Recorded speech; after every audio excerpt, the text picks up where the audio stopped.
And I'm Ripley. And this is Comicsplaining. It's a show. It is. That is true. Running real dry on these greetings here. Yeah, no one thought that was sustainable, I think. Oh, it's sustainable. I'm just old. What the fuck does that mean? What does that mean, indeed? Especially since I like green causes. Yeah. Literally don't know. Anyway, we are here. We are back. It is Thor time. Thor has no ass. Yeah, so... let me intro the issue. Comicsplaining, the show where Thor has no ass.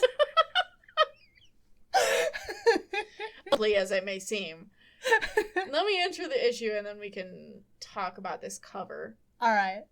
So we are looking at Thor, number 127, from February of 1966, written by Stan Lee, penciled by Jack Kirby, inked by Vince Colletta, lettered by Sam Rosen.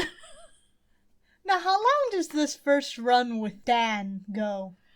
I don't know exactly. We would have to stop recording so that I could look it up, but a while. Okay. I think I mentioned this before, actually, but he stays on Thor for a very long time. Long after he stops writing other titles, because Thor was like his baby. He stayed with Spider-Man for quite a while until the 120s of Spidey's title, which is decently into the 70s, I believe. This cover is... Thor has no ass. Yeah.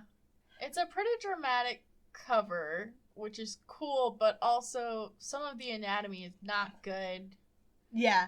So how this man's gonna have beefy ass thighs, but like his ass cheeks have been amputated. There's not even like a small divot. No. It's just flat. It's flat. It's completely flat. My main concern is if you're holding someone princess style like that, their body isn't going to do that. I mean, the natural way to hold someone princess style would be like... at the knees, and they bend down. Right. They bow down. Yeah, but Odin is holding this man like... I guess as a god, he's strong enough to hold this immensely dense man. What? However he pleases, but why would you? Why? It just seems so unnatural and weird. So yeah, Odin and Thor are being dramatic here on the cover. Yeah, also this issue is titled The Hammer and the Holocaust, which is another Thor title that I'm pretty sure is used multiple times. Oh god. So last time, if you'll remember...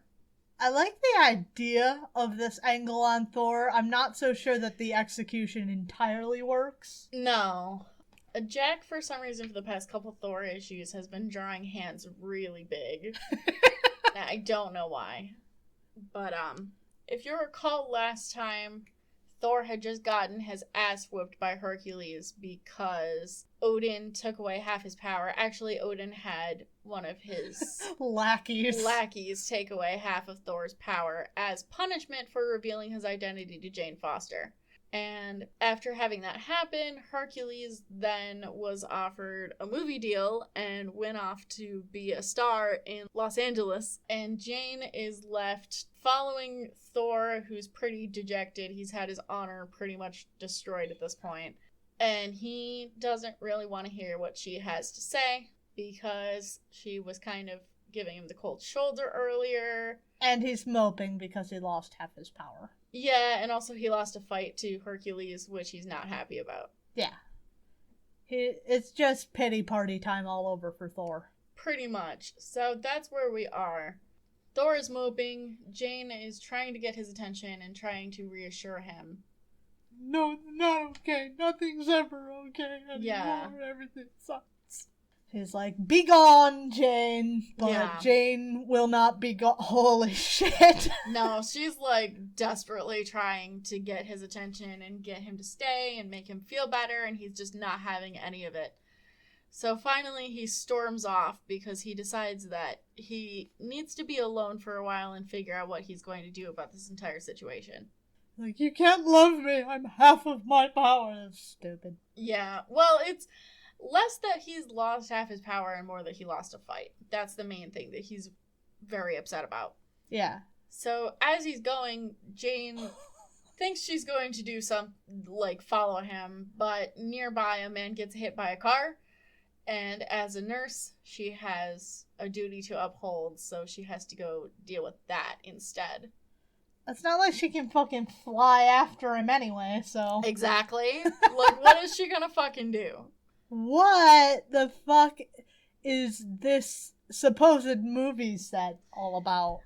Meanwhile, in Los Angeles, this movie set, I guess, so there's a bunch of dudes working on this movie set, like the prop guys and the guys who actually make the sets are working on it, and apparently... This is the set of the Hercules movie that Hercules is going to be in, and apparently the entire set has been suddenly changed, so they're having to rebuild the entire thing because they have a new producer named Pluto. Oh, that's ominous. Yeah. That's not obvious or anything. Or that's... Oh, God. Yeah. Pluto's looking rough. So these worker dudes are all like... What the fuck is this stance? These worker dudes are all, moving stuff around, building things, whatever, and they're like chit-chatting about this Pluto guy. And as one of them is talking to another one about Pluto, suddenly Pluto appears and he is having none of their shenanigans. And he banishes all of them so that he can talk to his underworld servant because, surprise, it's Hades. I guess bet you didn't see that coming. I did, in fact. I commented on it. You did, because he's literally calling himself Pluto. No fucking shit.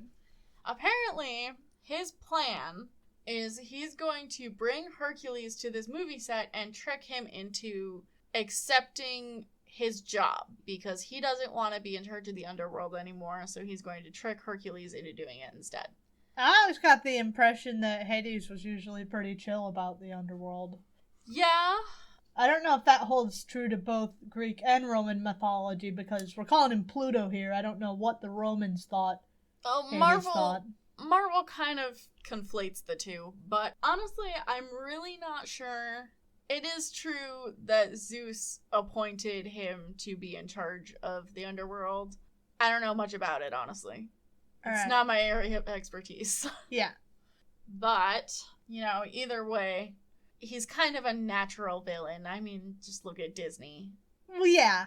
He's a natural villain. He's god of the underworld. If you're going to cast a villain, it's going to be the person who represents death, pretty much. And the concept of dying. Not really, because there is a god of death. I know there is a god of death. God. But I know what you're saying. I'm just saying. I'm just saying I think there's some misinterpretations going on here. Yeah. For sure. But this is what we got. Back with the man himself, he takes off flying out into the ocean where he finds a lonely jutting rock. The perfect place to mope. All alone. No one can reach him. It's windy.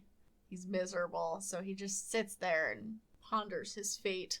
And as he does so, Odin in Asgard is watching him on one of his many magical view screens. This is pathetic. I can't do this. Yeah. Odin is, shockingly, having regret. Because that's what he does. He acts rashly, and then he has regrets. But, before he has time to act on those regrets, Seedring, the guy who he gave power to take away half of Thor's power, reveals that he's the villain of this issue. Because apparently, instead of just imbuing him with the power to take Thor's power, Odin just straight up gave Seedring the Odin power. Like, I don't know why he would do that. Dumb bitch. It's pretty dumb. But, shockingly, Seedring turns on him. Because he's like, I have the power now, I can be in charge of everything, and you can't do shit about it. Odin tries to fight him as best he can, but without his power, he can't do a whole lot. So he's pretty swiftly defeated, and Balder and a couple other warriors also come in to try to deal with this, and Seedring makes a really bad face. What the fuck is Balder wearing? What is Balder ever wearing? It runs in the family. It really does. I think you were right last time when you said that Odin just hands down his old outfits. Even as Baldur enters the throne room to challenge Siegring, Thor is approaching, walking slowly across the Bifrost because he's still moping, and I guess he's in too shitty a mood to fly. Oh. Yeah, so he's going to talk to his dad and I guess try to get a handle on this situation and figure out what he's gonna do. But as he's approaching, he finds Heimdall frozen in a block of ethereal force. Never heard of that one before. Yeah, it's new. Heimdall warns him away and tells him to turn back, but Thor's never really been one to do that, so instead he starts running into the city. Man's looking like he's got no ass even here, like his clothes are just hanging off where there should be ass. Yeah, pretty much. I mean, these early comics really didn't understand the importance of the male ass. Just to, like, balance out the physiology. Mm-hmm. There should be an ass here, but instead there's just, like, a baggy, saggy diaper. Honestly, even a lot of modern comic book artists don't give men asses. Don't be afraid of drawing a butt. Yeah.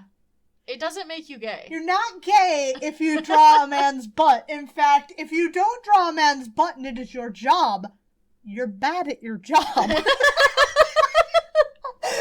You are being paid to draw that man's butt. Now draw that butt. Draw every muscle on that clefted cheek.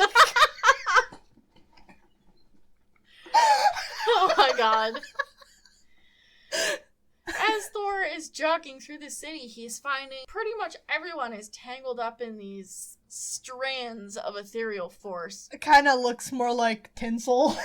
Looks more like tinsel or like one of those long Furbies. Oh my god. Or a feather boa or something like that. Long Furby isn't long, am I right, fellow kids? Yeah, you are right.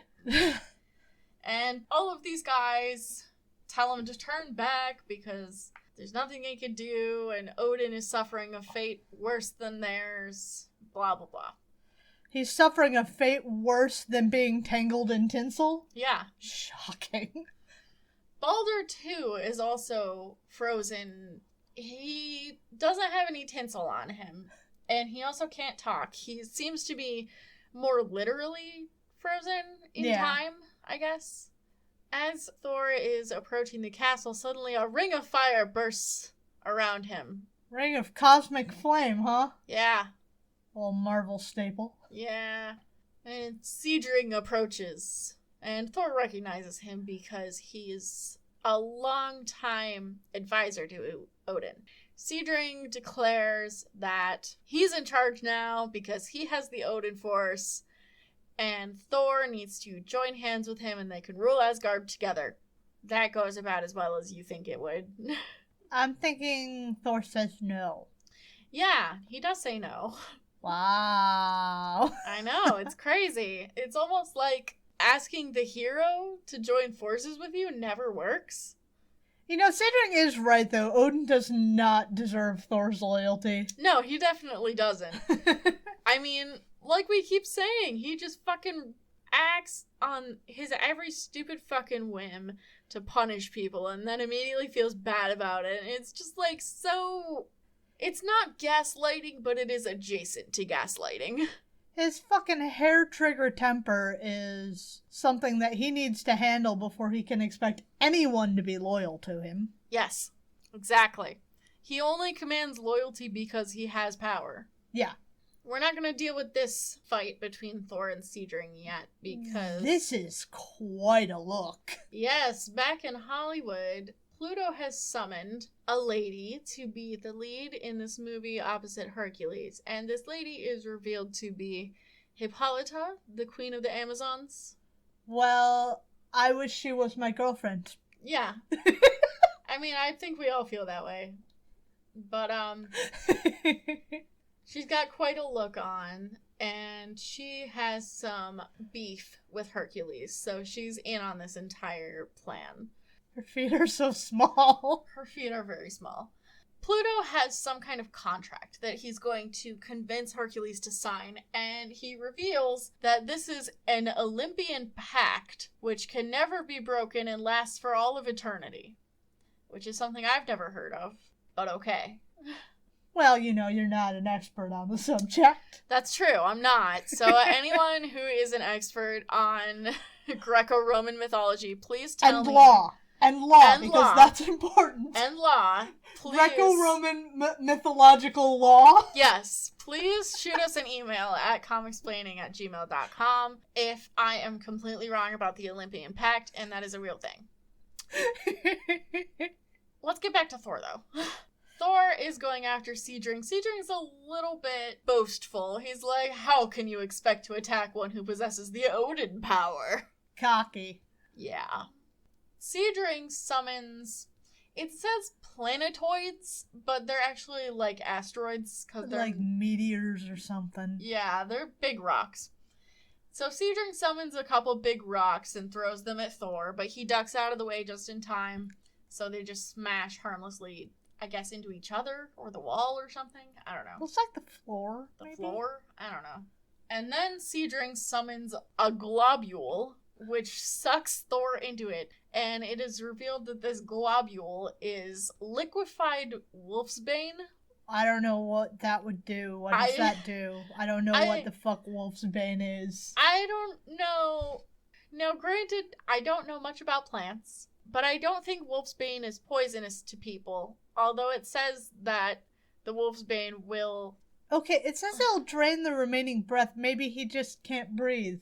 I mean, he can't. Because it's liquid. I mean, yeah. But Asgardians don't need to breathe.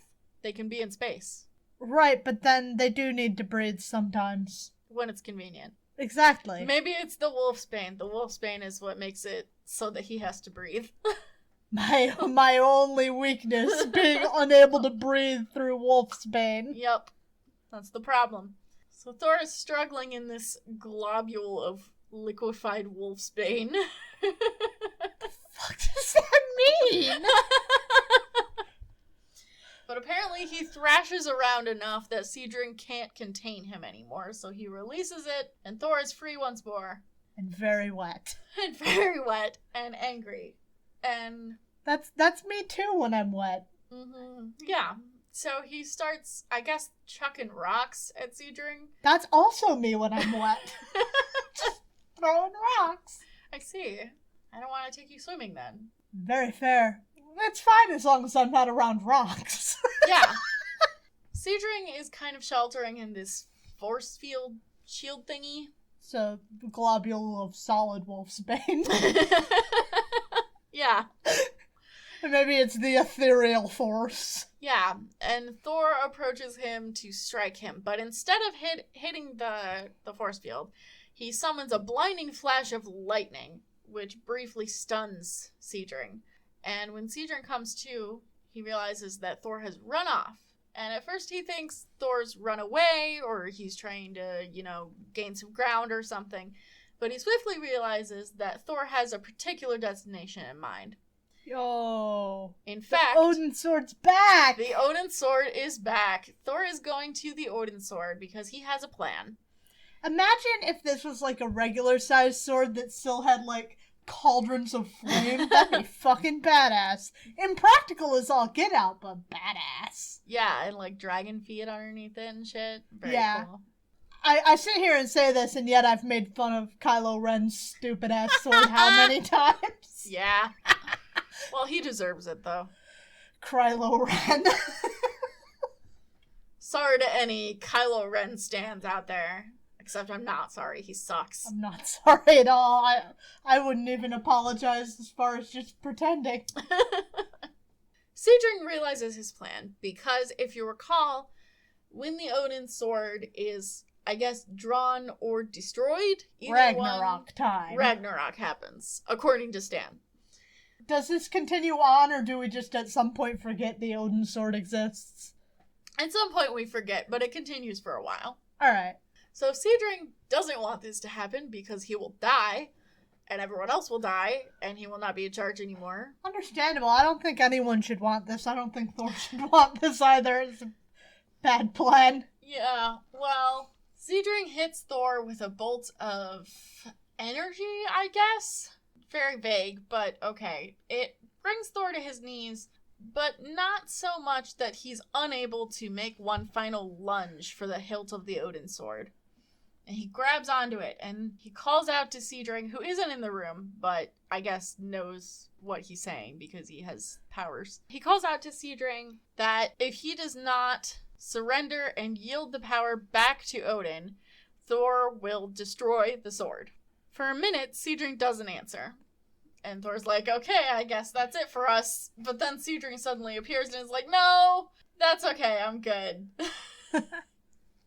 So he decides he's going to give the power back to Odin, which he does. Now, Odin appears before them. We still have no idea what actually happened to Odin. I guess he just... Maybe he was frozen, because Baldur was there too, and Baldur was also, like, actually frozen. Yeah, that's true. I don't know. Well, he's there now, and he has his power back. As Odin appears, Seedring is running off down the hallway. Cape fluttering in the breeze. Yeah, got this big old fur cape. I'm jealous, frankly. Odin does not follow him because he's like, there's nowhere that he can hide that I can't find him. And what's more important to Odin right now is Thor, who has, after all of this exertion, collapsed, with his arms still clinging to the Odin sword.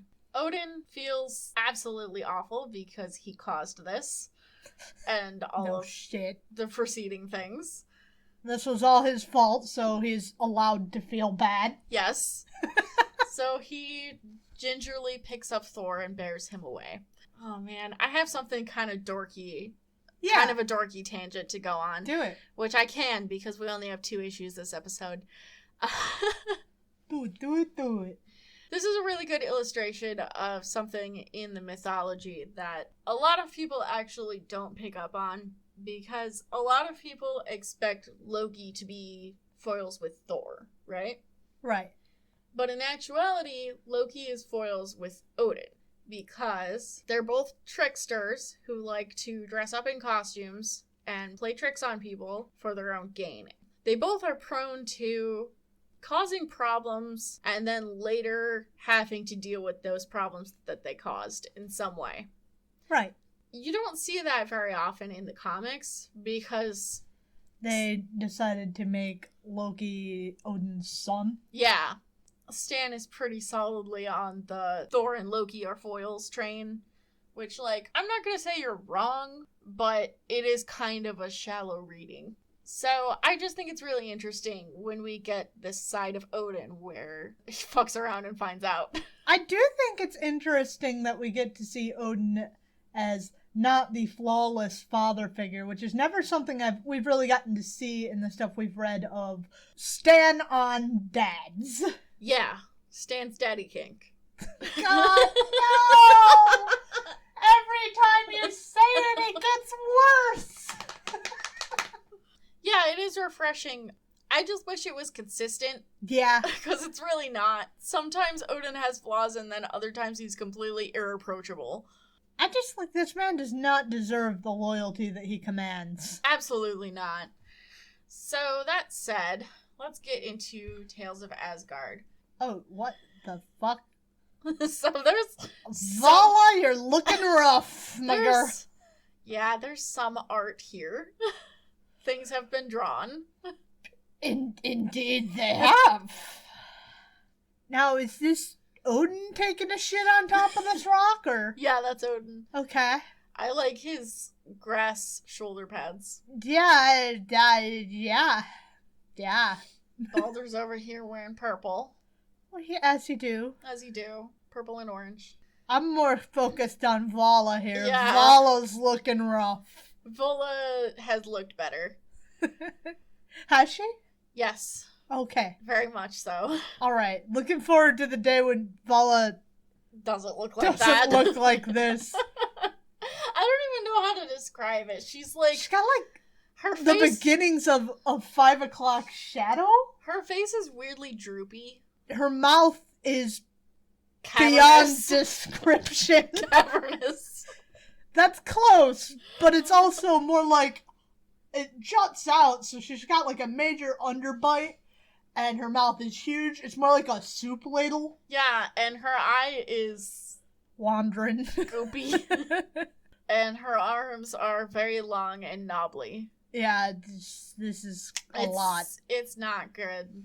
So you'll recall last time, and several of the previous issues, we were on a long, pointless journey to nowhere, and then Odin said, come home. Yeah, basically. Odin has had everyone gather in this field to witness Vola's prophecy, because she is Odin's appointed seer. And all of the warriors are looking on, and it's revealed at this point that the reason that Odin sent them on that trip is just to get them out of the house, because they were getting cabin fever. Oh my god! So it really, truly was completely pointless. I hate this. Aren't you glad we spent all that time on it? I'm so annoyed. It was so dumb. It was really dumb. But we're here now. So, Vola is about to recite the prophecy of Ragnarok, because apparently that is an actual thing that's happening. So the rest of this story is pretty much going to be a very, very abridged version of what happens at Ragnarok. Okay. So what happens at Ragnarok? Well, I'll tell you. First of all the stars start to go out, which isn't good. And then an endless winter occurs, which in the mythology is called the Himbo winter, in case anyone is interested. After that, according to Stan, the warriors of Asgard turn on each other with fear, I suppose. Preppers. Yeah. They're preppers. And now someone is seeking entrance to their cave full of crackers. How will I feed my family without 40-gallon barrels of saltine crackers? Barrels of saltine crackers. That's how they store them in bulk. Yeah. Totally. And then, after the infighting, some few of them will turn and join the forces of evil. This lion looks really rough. Meaning, of course, that Loki will lead the forces of evil onto Asgard and attack them, which is in the mythology.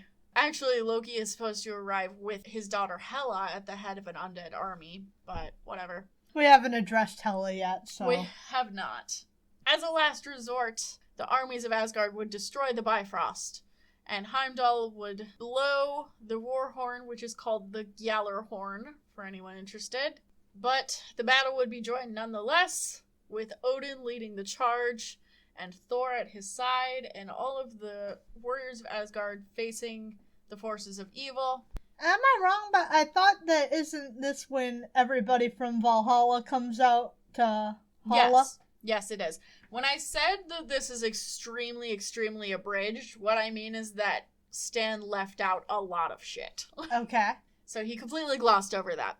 Yes, when the Gjallarhorn is blown, it's supposed to summon every warrior, old and present. So it's supposed to bring back everyone from Valhalla. Amazing the amount of shit I've just picked up on over the years. Yeah, just from living with me. Yeah. Thor and Loki will fight, but ultimately neither of them is to be the victor in that fight because... their bodies have been replaced by stone. Yeah, pretty much. If you're to believe the illustration. And then the oceans will rise, and the Midgard Zormer, the Midgard serpent, of course, will appear, and he looks bad. Yeah, this isn't how I recall seeing the Midgard serpent the one time I've seen the Midgard serpent. I don't understand why he looks like this. As I recall, it just looked like a dragon-ass dragon. Yeah. Dragon-ass dragon, sometimes like a long sea serpent. He's supposed to be a long sea serpent. Yeah. But I don't know about this weird... It looks almost... It looks like a fish. Yeah, he does look like a fish. He's got two weird little arms like a T-Rex and like big shoulders. It almost looks like he's got a weird fish head. It's and like a crustacean. A weird fish head and then like a hooded cobra's hood, and then coming out of the cobra hood are two little teeny tiny T-Rex arms. This is a take. It sure is. That's all we're get now. We're gonna get to the rest of it in the next issue. I feel like we've abridged several more things. Like, I thought, doesn't Surtur have something to do with that, or no? It's gonna come in at the end. Okay. Oh. That's some anatomy. It sure is. Herc's looking alright. Thor's lower half of his torso has been amputated. Yeah. Having fun with foreshortening with Jack. Oh yes, very fun. So let's get into Thor number 128 from March of 1966. Written by Stan Lee, penciled by Jack Kirby, inked by Vince Colletta, and lettered by Artie Simek. Thor also has a race car bed. He does. Yes. He has a bed shaped like a Viking longship. I want one, frankly. It's really cool. Yeah, I like the canopy above it. Is the dude part of the bed, or is the dude just a dude? I think he's part of the bed. There's a gargoyle perched on top of the canopy, just looking down at him menacingly. That would be terrifying to wake up to. Don't want that part of the bed. Maybe I want this longship race car bed, but without him. Yeah, without him. Just the horse figurehead with a giant fucking blade on it. Oh, for some reason. For feng shui. It kind of looks like there's a weird table coming out of the horse, too. That's where you pile up all your glasses when you're too lazy to get out of bed. It's at the foot of the bed, though. You still can stay in the bed. Yeah. It would be better if it was up by the head, but where will you put your flame cauldron? God. Thor has been born into his race car bed to recover from his exertions because I guess having his power taken and then losing to Hercules and then also fighting Seadring did a real number on him. Yeah, he's been having a rough lead up to this anyway.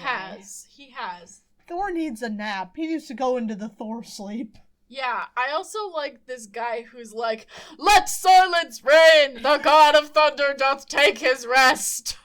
And I was like, shut the fuck up! I said silence! Like, you're really contributing to the silence here, pal. Oh my god, Odin's got his ridiculous robe on again. Odin's got his hoodie on. That's not the same ridiculous robe. It's not as good as the fur robe. No, this one is highlighter yellow with green accents.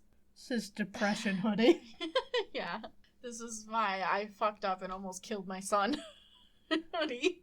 So he comes in to see Thor and talk to the healer, I guess? He's not named. I assume he's the healer.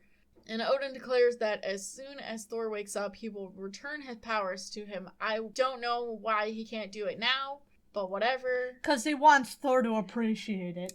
Abusive parents be like that. Yup.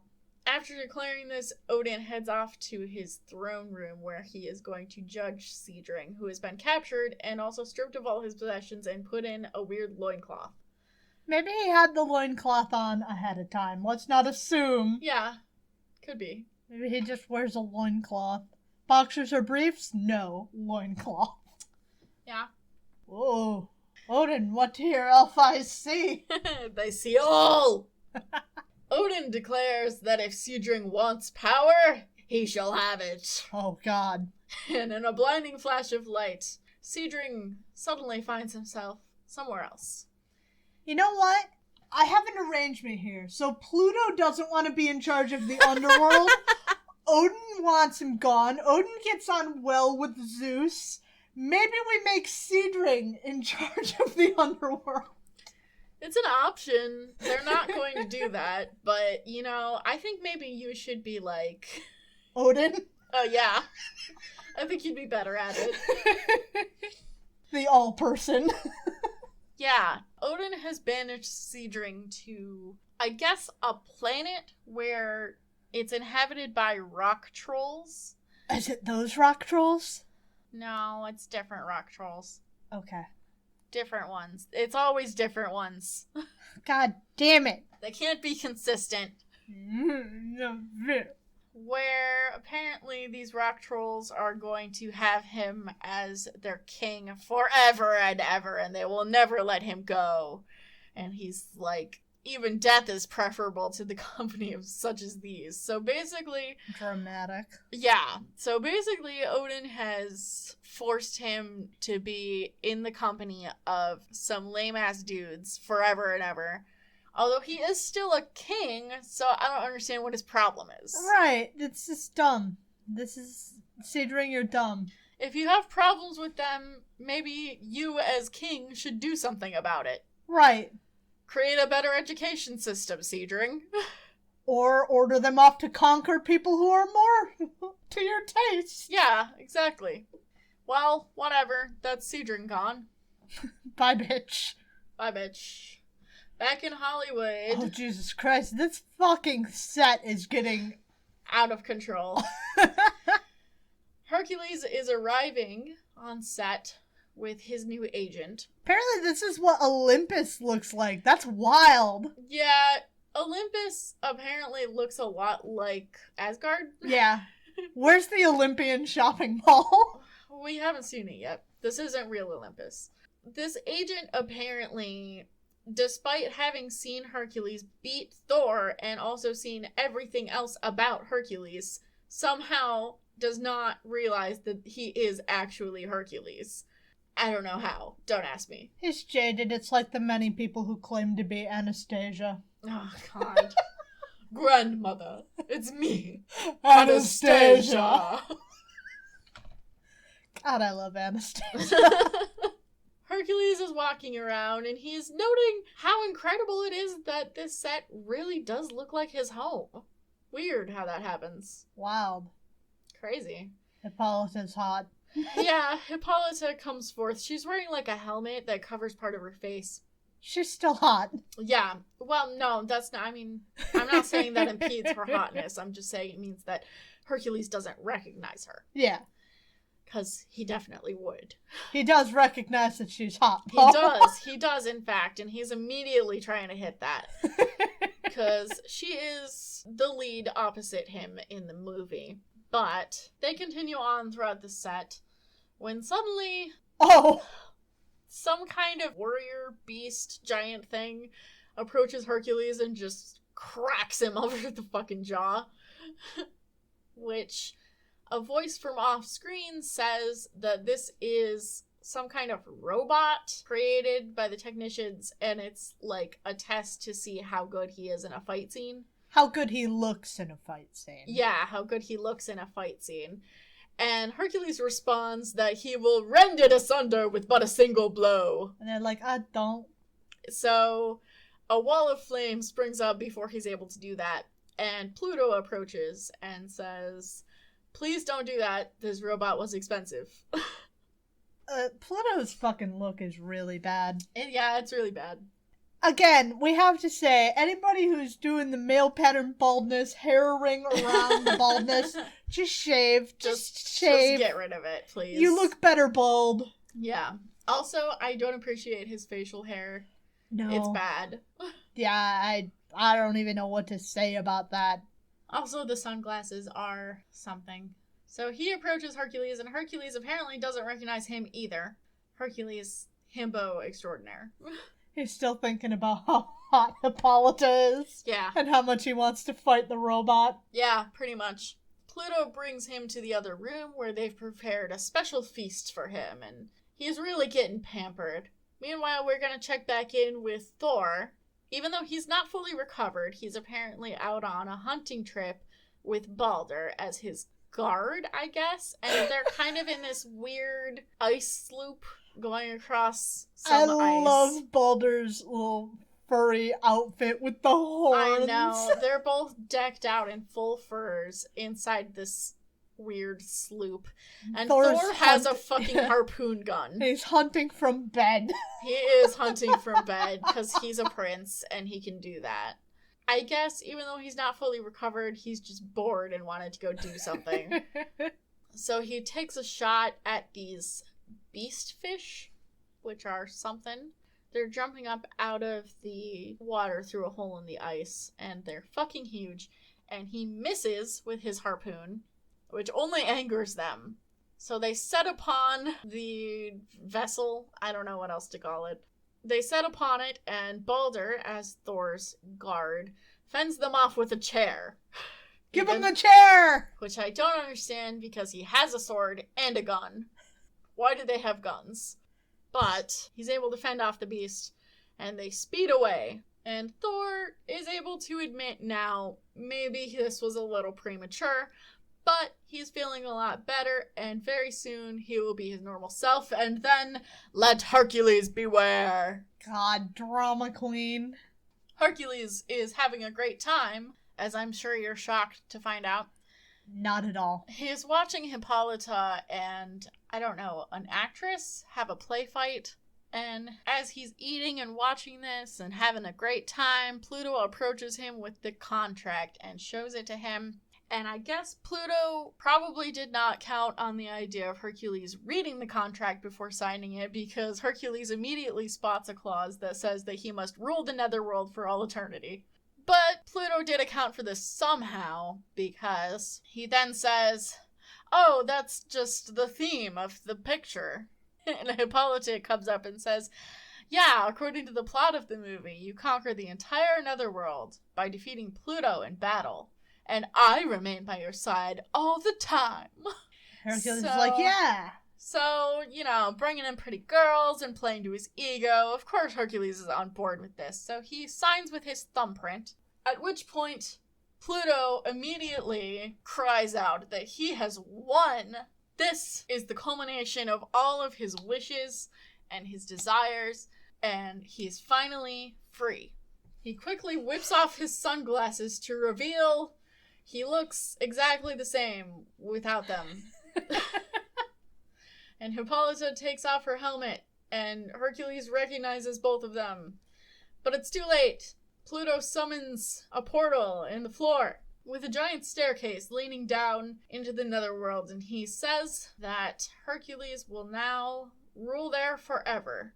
Hercules doesn't want to. Pluto brings out those dudes from earlier, except they're real dudes and not robots this time. They still don't really have much of a chance because he's Hercules, so he's quickly getting the upper hand.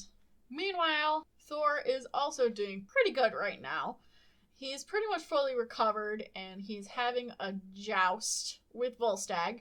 They're like on this, beam, and they've got these blunted staves. Playing American Gladiator, except it says Guardian Gladiator. Yeah, pretty much.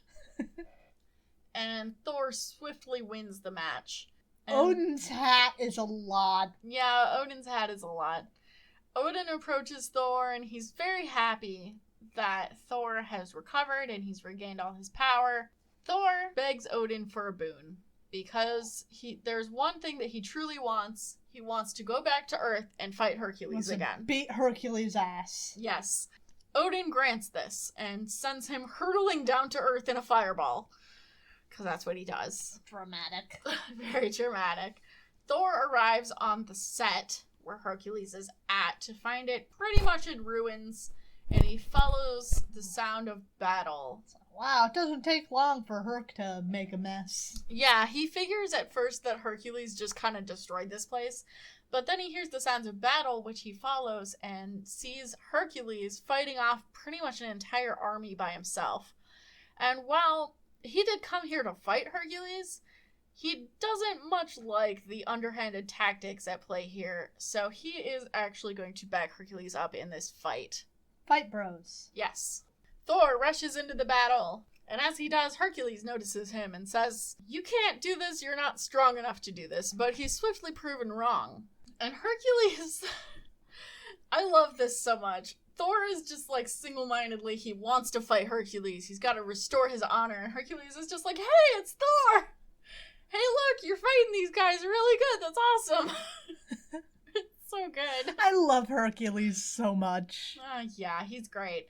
And as they start fighting together, Thor is saying, this is great, but I want to fight you. And Hercules is like, "I don't understand why, but okay." Literally, that's what he says. I know. Pluto and Hippolyta are watching from nearby, and Pluto says, "All right, well, Thor's here now, and that's kind of a problem. Hippolyta wants to go fight them both, but Pluto says, no, we're going to take this to the top." So he waves his hands around, and the both of them disappear. Hercules sees this and declares that since they're gone, he's won. And Thor's like, "Not until you beat me." And then he turns around and he knocks down a giant pillar, which I guess they built on this movie set. Wow. And the both of them catch this pillar and heave it together against the dudes that they're fighting, which summarily crushes them. Awesome. Yeah, pretty awesome. Now they finished the fight. Hercules realizes that Pluto must have gone to see Zeus to try to enforce the contract that he signed. And he kind of explains the situation in passing. And hearing exactly what's going on, Thor realizes that there's maybe something more important going on than his grudge match, or at least an obstacle in the way of his grudge match. And it's also like, you're a dumbass. Yes, he does call Hercules a dumbass, in fact. Thor decides that he's gonna help Hercules out of this situation so that they can finally have their fight, and he starts walking away, and Hercules watches him longingly. God. Yeah, that's Shall I Ever Know His Like Again has the same ring as Every Time Jane Has Been Left Swooning. Yeah, pretty much. Stan may not have intended that, but it does read very gay. It does. So let's get back into Tales of Asgard. I think Jack had a lot of fun drawing this. Yeah. And I'm just gonna read this one verbatim, okay? Yeah. According to Vola, the prophetess, the day of Ragnarok is almost at hand. Ragnarok, the end of the world. Even as Vola speaks, the assembled gods witness in their imagination the last agonizing moments of Asgard, as she predicts the Golden Realm being racked by fire, flood, and the flames of battle. Fire and the flames of battle? Yeah. This, then, is what the prophetess foresees. This, then, is what the omens portend. This final, fateful battle between good and evil, the culmination of a contest which has endured throughout the ages. And in the vanguard of that cataclysmic struggle, leading the destructive forces of evil, is the Midgard serpent, whose staggering size beggars human description. Then, as the universe-shaking battle continues to rage, as forces beyond the scope of human comprehension are unleashed at will, Asgard itself is finally torn asunder by a monumental explosion, which shakes the very foundations of infinity itself. Okay, so the Midgard serpent beggars human description, but y'all aren't human. Finally, nothing remains but silence. Silence and grim, utter, endless desolation. The awesome remnants of an age, a glory that is forever gone. Then, from the nameless depths rises Surtur, the merciless fire god. He's still looking pretty pink. Yup, unable to live, since all have perished.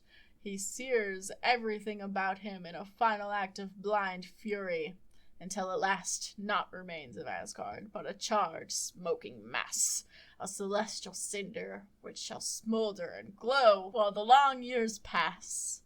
Lo, the centuries turn to ages, and the ages to eons, as the seas slowly return and vast continents take form, rising from the restless waters.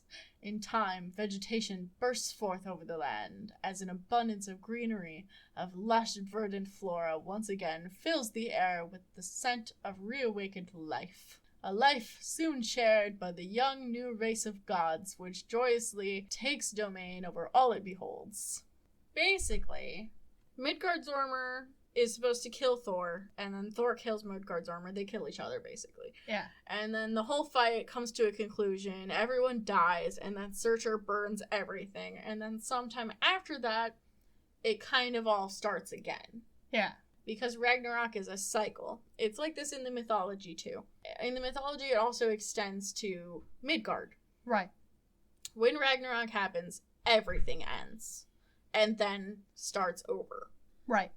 So this is the prophecy that Vola has foretold. Odin brings everyone back to his throne room because they need to have some words about this. Everyone is kind of in solemn silence, except Loki, who has some things to say. He says there's absolutely no way that this is ever going to happen. And then Odin says, but it is going to happen, and you're going to cause it. It's your fault. It's your fault. You haven't done it yet, but fuck you. Which is, That tracks for Odin. Well, yeah, it tracks for Odin in all instances. In fact, Because the story of Ragnarok in the mythology, a lot of people, I say this a lot, that a lot of people misunderstand the myths, but they do. So, the story of Ragnarok is a story of self-fulfilling prophecies.